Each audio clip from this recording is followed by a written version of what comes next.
Sometimes there's just a video game that you're glad exists, and I think I'm alongside millions of other people who came off 2020's Astrobot pack-in game on the PlayStation 5, just yearning for more of that gameplay, that exquisitely tight platforming, super responsive DualSense haptics, and an overall presentation that was just super inviting and rewarding in equal measure. Thankfully, developers Team Asobi are now fully able to shine. I like to think because that 2020 game did so well and was so warmly received, it seemed like they were then able to play with the company credit card a little bit and put out a full release. Honestly, this is a playable love letter to PlayStation history, but not just through the first-party lens. There's also a huge amount of respect paid to third parties as well. Everyone from Resident Evil and Metal Gear Solid characters to deep cuts like Ark the Lad or Toro Inoue / the Sony cat. Bloodborne's Hunter even pops up as well. There are so many, and I'm not going to spoil them. It's not like, your mileage is going to vary in regards to how many of these characters you want to know going in. There are literally hundreds of them. I think they've said there's like 150 or 180 VIP bot characters that you're going to be rescuing alongside the 300 characters or bots that you're going to be rescuing in general. But I like the surprise. I loved all my time finding these various characters, realizing just how deep those cuts went, and just having a giant smile on my face, being like, oh my god, that's Solid Snake. Oh my god, that's Dracula or whatever from Castlevania. Stuff like that is just awesome. Seeing Alucard in there or whatever. And I think that's one of the biggest reasons to play this, is just a pure celebration of gaming history. Yes, it is through a PlayStation lens, but thankfully the vast majority of our favorite franchises graced the PlayStation at one time or another. In regards to levels, you have bite-sized approaches here, something like a 3 to 8 minutes per average for a level, which I think is an awesome way to sort of tip the nod to the average age of gamers being in their 30s. I'm pretty sure the average age of all gamers is like 34 right now, which is interesting because in the likes of Astrobot and PlayStation history, tons of us grew up with PlayStation and tons of us now have kids or busy lifestyles, etc. And you just want to nip in, play a game, have a few minutes with something, and leave with a smile on your face. That's my overall thing with this, is that it is very much designed to make sure you're having as much joy as possible, even in small increments. I think the levels themselves are so expertly designed that I'm going to get to various reasons why across this review, but I do love that general approach. It is a 3D platformer style approach, but the general pace here, which is something I'll bring back in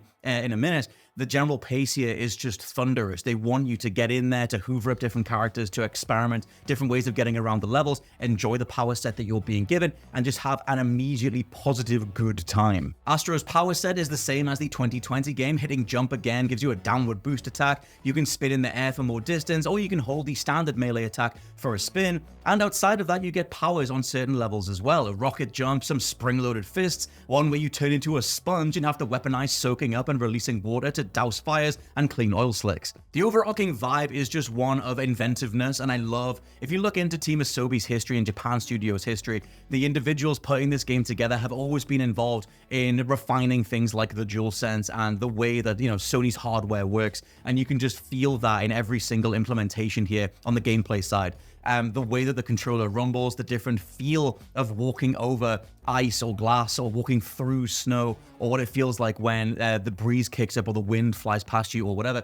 All of that stuff comes through in the controller, which I feel it was an early promise for the PlayStation 5, back when we had those technical showcases from Mark Cerny talking about how, whatever's happening on screen would be represented in the controller. It's something like a Returnal or something like an Astrobot that actually brings that stuff to the fore. Across all of this is Sony's branding being front and center, and I'm interested to see what people think of this, the idea of just steering into your biggest branded elements, the fact that you do have the triangle, square, circle, and X icons, the button icons, being different interactable characters. They show up having eyes on them. They bounce all around you. They represent different levels that you can beam into. And also the fact that Astro is just piloting alongside all the other bots in the spaceship is literally just the PlayStation 5 itself flying through the cosmos. And then you pilot a DualSense to go from planet to planet. There's something kind of cool about this. I think if I was a kid growing up, if I was approaching Astrobot at the same age that I played Spyro or Crash or whatever, I think I would fall in love with all of the general approach here, and I'd be flying my DualSense around the room. For as much as I do think that this is massively enjoyable as a video game regardless,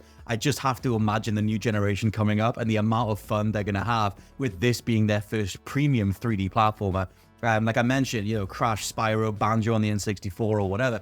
These give us very warm memories and phenomenal experiences when we played them across the 90s, and Astrobot is laser focused on doing that yet again, whether that's for someone who already has those memories like one of us, for example, or someone younger. The execution here is just so spot on. Alongside the array of standard 3D platforming levels that are more in line with what we had in 2020, are a series of additional levels, some of them being themed around specific pillar franchises, which I absolutely love, and it's another thing that I don't want to spoil. I keep seeing Sony and various other outlets doing it on social media saying, hey, did you know there's an X level in there?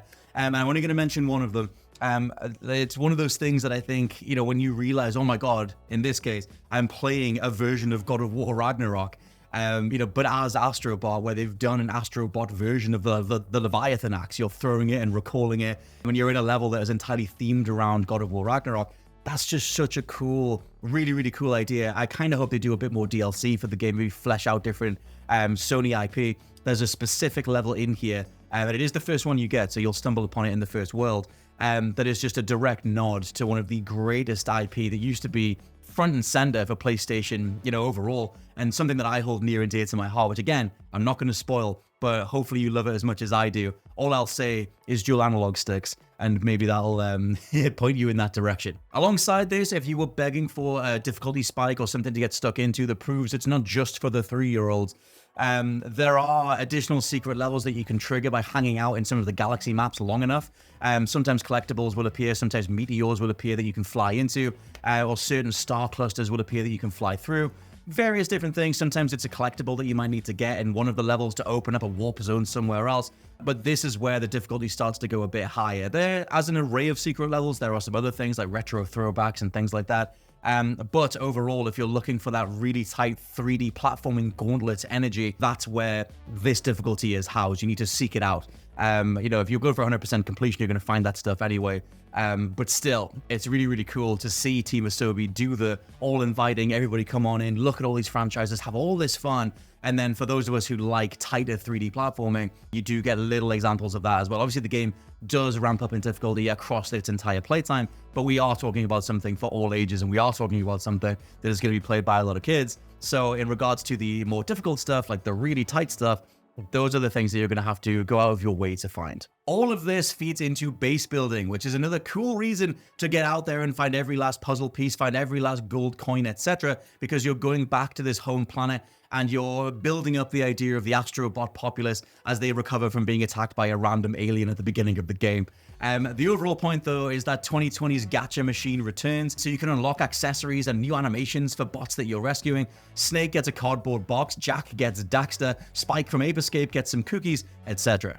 Again, I'm not going to spoil every last one of these because it's just really cool. It's just cool collecting figures and, you know, different ephemera from PlayStation history, from gaming history. And one, being amazed at just how many different publishers played ball here. You know, in an industry that is so forever walled off and so forever NDA'd, and we're not going to play well with the competition, etc. It's cool that so many behind-the-scenes conversations must have happened to bring this much IP together in one place. And as much as I, like many people in the modern day, are just sick of the brands getting involved in everything, there is a warmth here, there is a charm here that makes the collectible side of it very enjoyable. And once you have your team of multiple hundred characters all together, you know, comprising some of your favorites from various franchises over the years, all pitching in, all doing bespoke animations to help flesh out the base building side of things, it is a goddamn good feeling. There's just a pace to this whole game that is non-stop. New levels, new mechanics, a thoroughly inviting presentation, a thumping soundtrack from Kenny Young, characters that you want to collect, etc. It always feels like one more level, one more boss, one more secret. It's immaculate. You can even trigger an optional helper robot to point you in the direction of whatever bots and collectibles you missed, so it's easy to mop up every last drop of this game. Astrobot is just about the most perfectly made game on PlayStation 5. It really is that high bar of premium AAA quality for a platformer, like what we saw with God of War Ragnarok, The Last of Us 2, Spider-Man 2, etc. for third-person narrative action games. It represents a new era for PlayStation really coming into its own. Astro has been the most warmly received mascot in years, and I remember a time when it was the likes of Crash Bandicoot fronting the PlayStation branding overall. You know, that segued into someone like Sackboy for the PlayStation 3 and Aloy for the PlayStation 4, and now we have Astro for the PlayStation 5, which in himself connotes decades worth of associations with PlayStation branding. I do think this also means something for the wider PlayStation feel. The Jim Ryan era was a cold, cold time, a CEO saying all the wrong things, talking about why he'd never play classic old games, etc.